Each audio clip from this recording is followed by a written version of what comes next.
Okay, so I survived an identity crisis, and you can too. And we're gonna talk about it. I have always kind of had like an edgy style. Short, pixie, platinum blonde hair, lots of black, all right?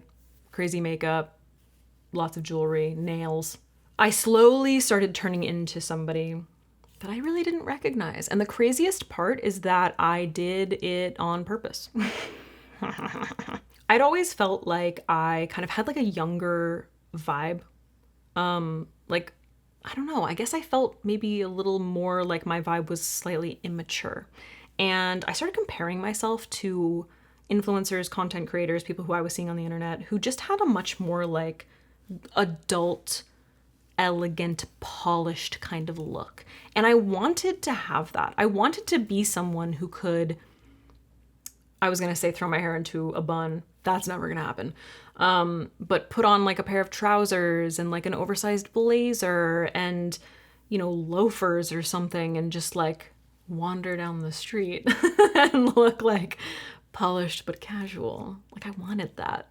This actually started, I think like fall of 2024, where I started to think about like color analysis.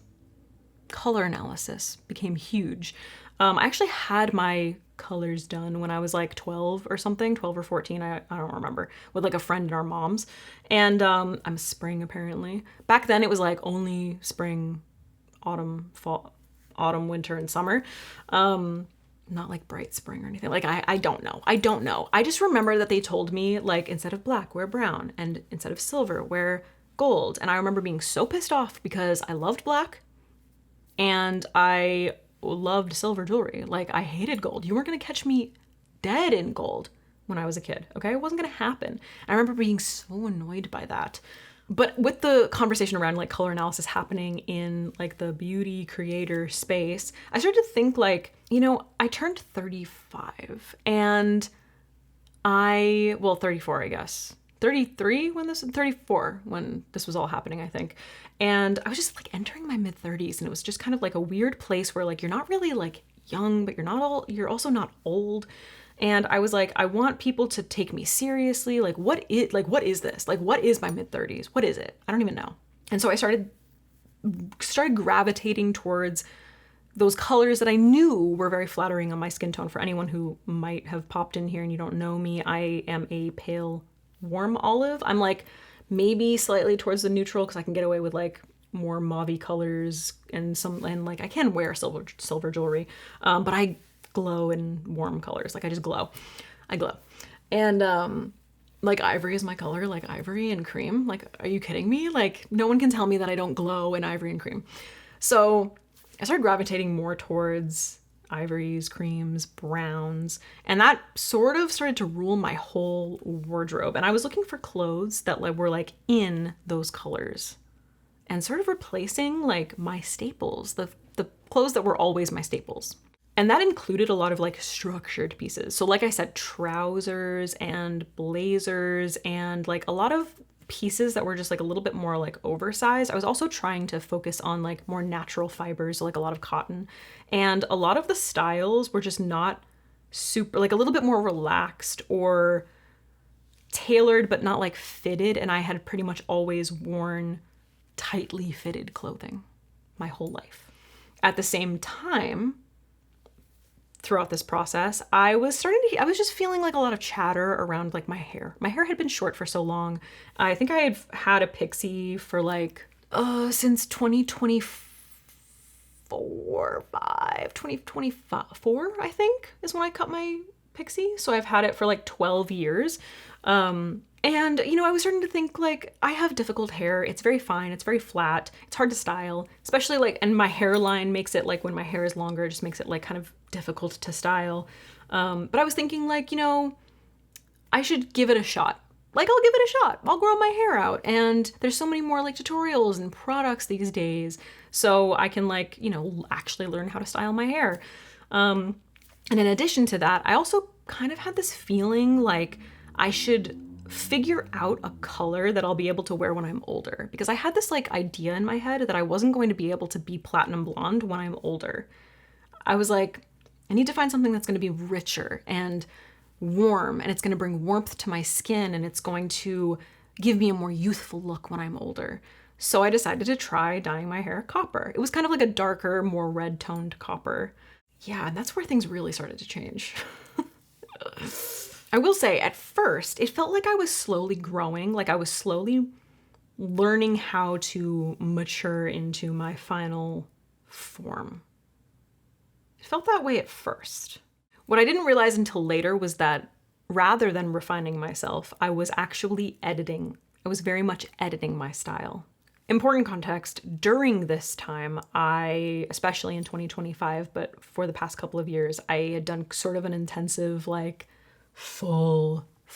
just diving headfirst into therapy, ERP for OCD, and also in 2025, I started doing binge eating therapy for binge eating disorder, and also EMDR. And that was a very tumultuous time, because if anyone understands binge eating, and I will link a video up here if you're just curious, if you didn't see it, and if you're curious in that topic, basically that meant allowing myself to have foods that had been completely restricted for basically my entire life, which resulted in weight gain. So I started to feel out of control in one area of my life that I had always sort of felt this control. I'd always had this control over what I eat and how I look. And I was intentionally trying to dismantle those ideas. And so that control wanted to go to other things. And so it started to feel like that control was going towards, all right, now I can find the perfect color and fit of a clothing item that's going to be the clothing item that's going to it's going to answer all the questions, and it's going to make me feel amazing. It's going to make me look amazing. My skin's going to glow. That's where all of my energy started to go towards. And it turns out that the clothes that came in those colors and those fits weren't all that flattering on me. Didn't really work. Not all of them, but most of them. If anyone has any interest in cults, if you've ever watched a documentary about a cult, or Amanda Montell wrote this amazing book called Cultish. If you haven't read that, it's so good. I'll link it down below. Most people are most susceptible to these sort of identity changes when they're in a vulnerable position. So people who are most susceptible to joining a cult are people who have maybe you've just gotten fired, or lost a loved one, or anything where there's this major shift that causes this unease or vulnerability, makes you really susceptible to these sort of changes. So I started to feel if I can't control my physical body, then I can control what I put on it, what I'm wearing, to try and counterbalance the uncomfortability that I'm feeling. But I got to the point where, I would see inspiration on Pinterest or on social media, these outfits, and I had the clothes and I would put them together. And when I laid them on my bed, I would be like, that looks good. But then when I put it on, it just didn't feel right. It just didn't look right. It didn't look the way that I pictured in my head. I started to realize that I was no longer actually expressing myself. I was slowly trying to just become someone else, some other person. I don't even know who she was. I really don't. The comparison to the other creators who were wearing these trousers, tailored fits, these more whatever. I guess I would just say tailored, more tailored fits. It didn't inspire me. It wasn't inspiring me. It was redirecting me in an area that I didn't want to be. I was becoming so much less of myself. I wasn't recognizing myself. Who is this person? I think one of the major motivations for me to make this video is because these shifts can happen really slowly, and you don't necessarily know that they're happening until you're in it.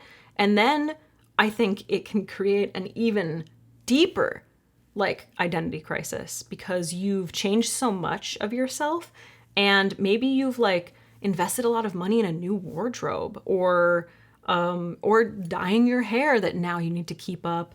And it just can become really overwhelming because you're I've made all of these changes that feel there's this permanence to them. And then it can be really scary to feel I've made a mistake. I think we live in this, with social media, we live in this culture of like glow ups. Like the glow up is like what we're all trying to achieve. We're all trying to like look better. We're all trying to glow up. And I think that that can end up resulting in people trying to constantly be reaching for something new that isn't necessarily going to like be, basically not all glow ups are created equally. Okay. So I wanted to give you 3 little like questions that you can ask yourself to determine whether or not you're in the middle of an identity crisis. And hopefully this will help. Number 1, you feel fine when you are getting dressed, when you're doing your makeup, whatever it might be, the way your hair is, you feel fine, but you don't necessarily feel like yourself. Something's missing. Number 2, you are specifically dressing for how you are perceived and not for how you feel. If you are putting on clothes to like satisfy what you think other people want to see, but you're not feeling good in them, you might be in an identity crisis. And the third one is that inspiration feels intimidating and not energizing. If you're scrolling Pinterest and you're seeing all these photos and you're feeling super overwhelmed and you're like, I don't know, like I don't have that, now I need to get this, like I don't know if I can put those all together. I don't know if this is going to be flattering on me. That's overwhelming. That's intimidating. It's not the kind of inspiration that you want. If you're scrolling Pinterest and you are looking, you've come across someone's outfit and you're like, oh my God, that is such a cool idea. I can't wait to try that. That's energizing. That's bringing you the right kind of inspiration. It's not overwhelming you. It's not making you feel like you're doing things wrong. So how do we get back to it? How do you get back to yourself after disrupting your actual identity? The first thing that I did was I thought about like, what was I comfortable in? What would I used to be comfortable in? Like my uniform used to be a long sleeve black tee, jeans, blue or black boots. Simple, okay? Simple. It's been my uniform.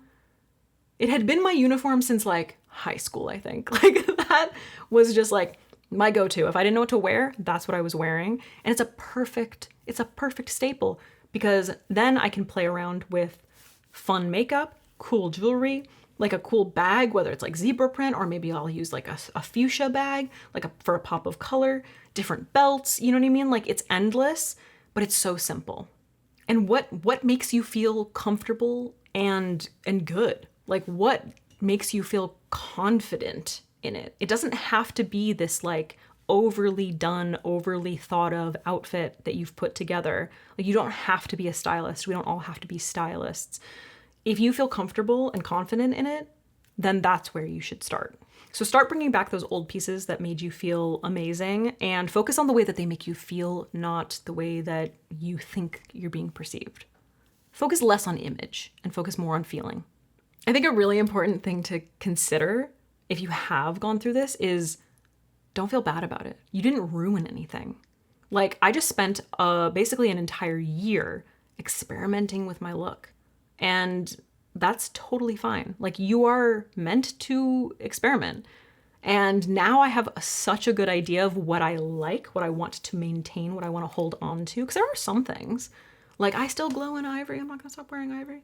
I have one brown jacket that I'm like, I'm obsessed with you and I'm going to wear you all the time. So good.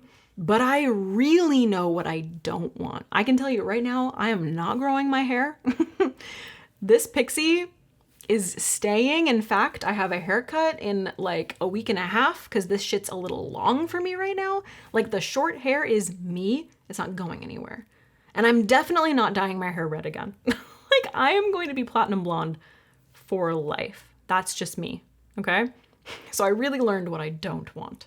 And girl, oversized trousers just don't look good on me. Like all of the pieces that I was trying to wear, like they just like my shape was just gone. Like it was just gone. I'm not going to do that again. But it's okay because I learned it. And now I know. It's important to remember because I did struggle with this a little bit. I felt like I had sort of like lost myself. And I had this moment when I started to like wake up to the fact that I was experiencing this identity crisis that I was like, where am I? Like, how do I get back to that? This like moment of like anxiety and panic. I think it's important to remember that like you are you. Like you are her and she is you. You know what I mean? So like you don't have to panic about that. It's not that you lost yourself, it's that you were following the wrong reference point. Does that make sense? You are allowed to evolve. You should evolve. You should play, you should make mistakes, you should try things, and maybe they work, maybe they don't. And that doesn't say anything that doesn't say anything about you as a person.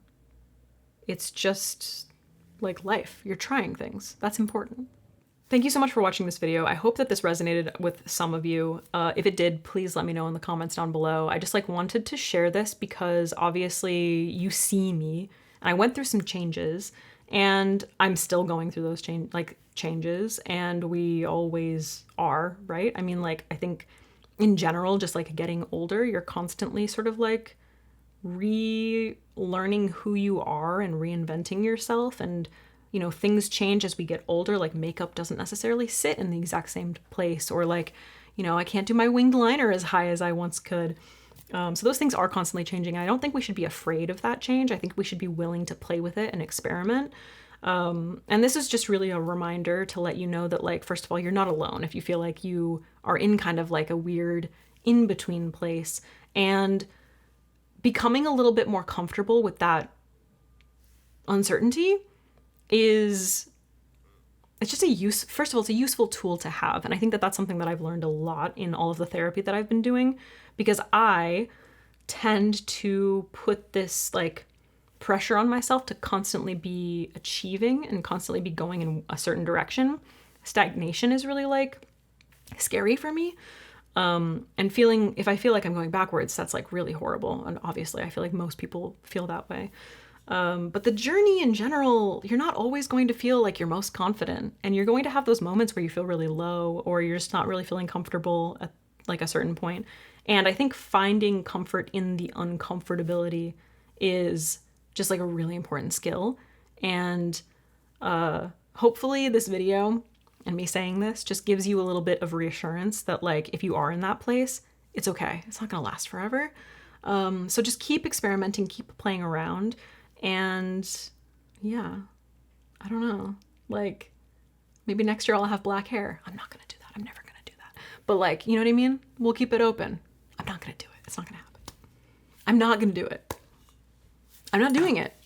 I'm not doing it.